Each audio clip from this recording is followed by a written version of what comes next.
moi, je suis fan. Vous avez passé une bonne émission, j'ai l'impression. Tout vous plaît. Attendez, ça va partir en saucisse. Mais en saucisse toute, très en bien. brioche. Pour l'été, en brioche, sur le grill. On y voilà.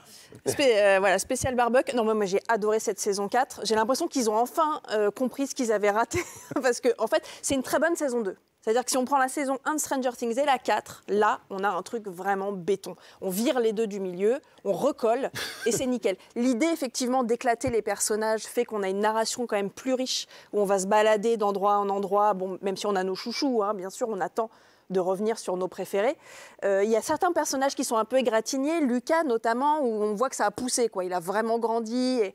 Bon, il y a une envie de devenir cool, de plus trop être un geek, donc il y a une espèce d'outsider dans l'outsider, quoi.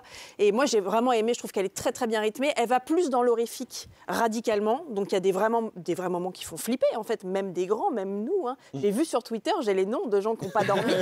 Et non, elle est très, parce qu'elle vous observe sous Twitter, hein, c'est un peu le monstre de la réalité. Charles, est-ce que vous avez flippé sur Twitter ? Totalement.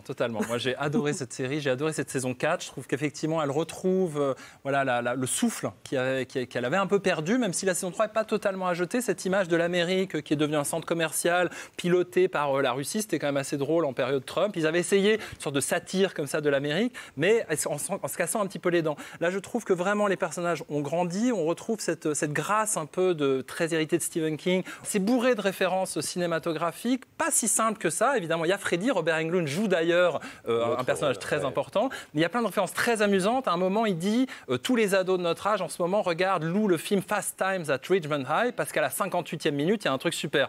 Moi, évidemment, je suis allé voir. Ah bah oui, ça m'étonne pas de vous. C'est une scène de nu exceptionnelle de Jennifer Jason Leigh. Voilà. Donc, je vous la conseille,